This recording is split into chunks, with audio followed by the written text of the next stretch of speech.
안녕하세요. 곽승용 신부입니다. 매일 말씀 10분 강론 시간인데요. 오늘은 부활 4주간 토요일의 말씀입니다. 요한이 전한 거룩한 복음입니다. 14장 7절에서 14절의 말씀입니다. 그때 예수님께서 제자들에게 말씀하셨다. 너희가 나를 알게 되었으니 내 아버지도 알게 될 것이다. 이제부터 너희는 그분을 아는 것이고 또 그분을 이미 뵌 것이다. 필립보가 예수님께 주님, 저희가 아버지를 뵙게 해 주십시오. 저희에게는 그것으로 충분하겠습니다 하자 예수님께서 그에게 말씀하셨다. 필립보야, 내가 이토록 오랫동안 너희와 함께 지냈는데도 너는 나를 모른다는 말이냐? 나를 본 사람은 곧 아버지를 뵌 것이다. 그런데 너는 어찌하여 저희가 아버지를 뵙게 해 주십시오 하느냐? 내가 아버지 안에 있고 아버지께서 내 안에 계시다는 것을 너는 믿지 않느냐? 내가 너희에게 하는 말은 나 스스로 하는 말이 아니다. 내 안에 머무르시는 아버지께서 당신의 일을 하시는 것이다. 내가 아버지 안에 있고 아버지께서 내 안에 계시다고 한 말을 믿어라. 믿지 못하겠거든 이 일들을 보아서라도 믿어라. 내가 진실로 진실로 너희에게 말한다. 나를 믿는 사람은 내가 하는 일을 할 뿐만 아니라 그보다 더 큰 일도 하게 될 것이다. 내가 아버지께 가기 때문이다. 너희가 내 이름으로 청하는 것은 무엇이든지 내가 다 이루어주겠다. 그리하여 아버지께서 아들을 통하여 영광스럽게 되시도록 하겠다. 너희가 내 이름으로 청하면 내가 다 이루어주겠다. 주님의 말씀입니다. 그리스도님 참여합니다. 네, 오늘 마지막 말씀이 마음에 상당히 다가오네요. 내 이름으로 청하면 다 이루어 주겠다. 제가 매번 이제 목요일마다 이제 아침에 업데이트가 되죠. 기도 영혼이 다시 태어나는 순간이라는 데서 지금 이제 청원 기도를 아마 13번째 강의를 아마 하겠죠. 10분 정도씩 13번을 벌써 강의했는데 거기에 지금 청원 기도의 내용 나오니까 자세히 한번 보시고요. 오늘은 이 많은 말씀 중에서 토마스는 어떤 믿음에 대한 어떤 그 보고 싶은 것도 있죠. 나는 길이요 진리요 그 길을 아느냐? 나 길을 모른다. 그런데 필립보는 또 주님 하느님을 뵙게 해달라는 말씀을 해요. 그러니까 예수님께서 그렇게 내가 오래 같이 있었는데 너는 나를 모른다는 말이냐 하면서 나를 본 사람은 곧 아버지를 뵌 것이다. 나를 본 사람은 곧 아버지를 뵌 것이다. 아버지의 이미지죠. 아버지의 이미지는 사실은요, 창세기에 보게 되면 하느님께서 우리 인간을 아버지의 이미지로 만드셨어요. 그죠? 아버지, 하느님, 우리를 닮은 모습으로 사람을 만들었잖아요. 그러니까 아버지의 이미지는요, 우리 인간이에요. 그러니까 사람을 통해서 그 이미지를 보는 것이죠.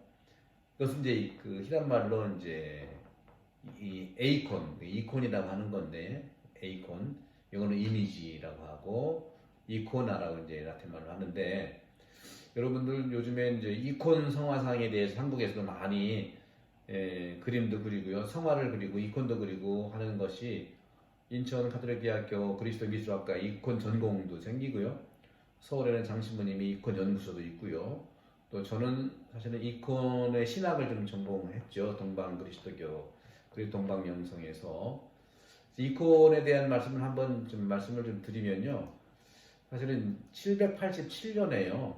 787년에 니체아 공의회가 이루어졌었죠. 7차 니체아 공의회인데 이 니체아 공의회가 7차까지 있었는데 니체아 공의회는 이콘 성화상에 대해서 상당히 엄격한 이런 토론을 제시를 했었습니다.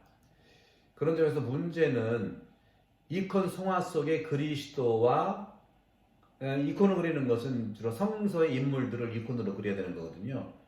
그러니까 그리스도의 모습, 성모님 하나님의 어머니의 모습, 성인들의 그 이콘들, 이미지들이 가득한데 과연 이런 이미지들을 공경하는 것이 가능하냐 하는 것들이 787년 7차 니치아 공의회에서 엄격한 토론이 있었어요. 구약 성경은 이러한 것들을 표현하는 것을 금지했었죠. 그죠? 구약 성경은 신명기 4장 23절에 보게 되면 너희는 주 너희 하나님께서 너희와 맺으신 계약을 잊지 않도록 조심하고 주 너희 하나님께서 너희에게 금하신 그 어떤 형상으로도 우상을 만들지 않도록 조심하여라. 근데 교부들의 대답은 분명했습니다. 교부들은 이콘 안에 있는 돌이라든가 또 나무 또는 색깔이 공경되는 것이 아니에요. 그런 색깔이나 나무나 돌이 공경된다면 우상이죠. 하지만 그리스도인들은요, 이것을 공경하는 것이 아니죠. 이콘 성화상은 이러한 이콘, 이미지를 뛰어넘어갑니다. 이콘 성화상이 대표하면서 표현하는 그리스도의 인격 위에 바로 우리가 집중하게 되는데 그 인격 위에 우리를 이끌어주는 그분의 내면, 그분의 신성을 공경하는 겁니다. 더욱 효과적인 어떤 표변적인 예를 한번 들어보겠습니다. 예를 든다면 그리스도의 이미지, 그 모습 안에 있는 하느님을 공경하는 거예요. 다시 말하면 늘 말씀드리지만 손가락으로 해를 가리킨다면 손가락은 도구고 해가 정말이죠. 그러니까 이 손가락이야말로 색깔이라든가 이미지라든가 이런 부분들이 되는데 그 색깔과 이미지를 가리키는 것이 손가락 가리키는 것이 해라고 한다면 바로 똑같은 거죠. 그 이미지 안에 있는 하나님을 공경하는 거예요. 그래서 오늘 필립보에게 얘기한 것처럼 예수님께서 나를 본 사람은 곧 아버지를 뵌 것이다. 그렇게 얘기하는 것이죠. 그리스도께서 스스로 자신 안에서 아버지를 보도록 요청하고 있는 거예요.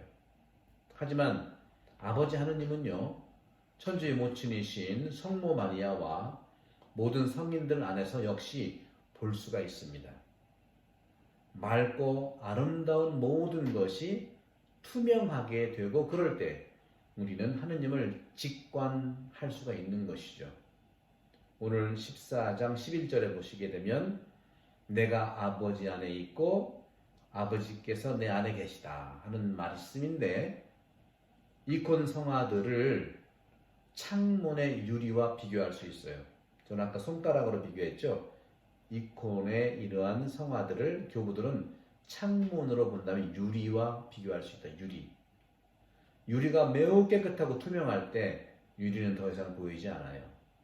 하지만 유리창 너머에 있는 아름다운 세상 경치가 그대로 맑게 보이지 않습니까? 그런데 만일 창문의 유리가 깨끗하지 못하다면 우리의 눈에 세상의 아름다운 경치가 잘 보이지 않고 정말 어떤 더러운 유리만, 얼룩진 유리만 금방 눈에 띄게 되는 것이죠. 왜냐하면 그 얼룩이 유리의 투명성을 가로막기 때문입니다. 오늘 복음의 14장 10절에 보면 내 안에 머무르시는 아버지께서 당신의 일을 하시는 것이다 하는 것이죠. 땅과 하늘 사이에 맑고 투명한 창문이 유리가 바로 성화의 본질인 그리스도이세요.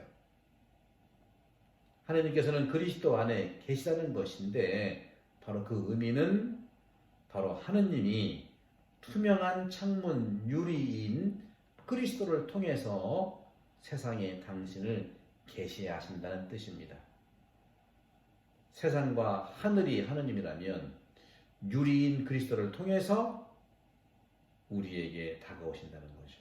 하지만 생명의 원천이신 아버지께서는 당신의 일과 업적을 홀로 단독으로 하지 않으시고 살아있는 인간의 이미지, 곧 예수 그리스도 투명한 창문의 유리의 모습인 그리스도를 통해서 이루신다는 겁니다. 하나님께서는 직접 당신이 하지 않습니다. 구약에서도 예언자와 사제와 또 많은 우리 판관들, 예언자를 통해서 일하신 것처럼 신약에서는 그리스도를 통해서 성령 안에서 당신의 업적과 일을 이루시는 것. 지금도 역시 마찬가지죠. 그렇기 때문에 우리는 성경을 통해서도 똑같은 관상의 신비를 체험할 수 있어요. 성경이야말로 이콘이에요. 그렇기 때문에 성화는요, 그림으로 보는 성경이라고 해요. 실제로 이콘이 생기게 된 그 배경은요, 문맹자들, 글을 모르는 분들을 위해서 그림을 그리기 시작한 것이 이콘의 시작이에요. 그림으로 볼 수 있기 때문에. 성경도 역시 마찬가지입니다. 성경도 이콘으로 본다면 말씀의 이콘이죠. 바로 인간의 언어로 된 하느님의 말씀이지 않겠습니까?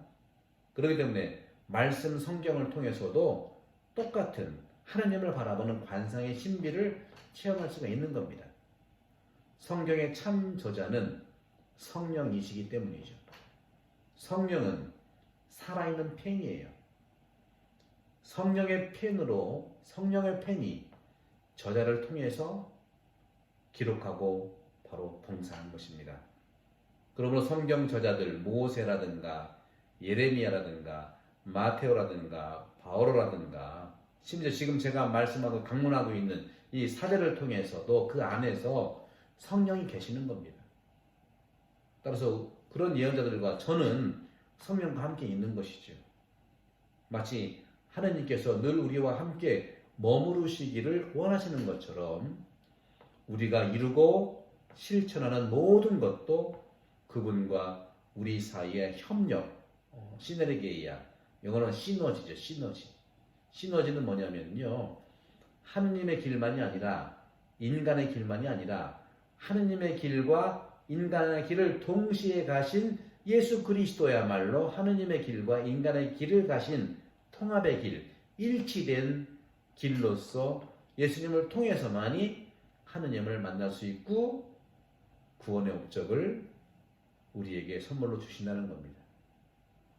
우리 믿는 이들의 신앙의 길, 신앙의 여정, 바로 하느님과 우리 사이에, 하느님과 인간 사이에 계신 맑고 투명한 창문이면서 이콘, 그분께서 살아계시고 그분 그리스도를 통해서만이 바로 우리 신앙의 여정은 살아갈 수 있고 걸어갈 수 있고 주님께 하느님께 가는 여정이라고 볼 수가 있겠습니다.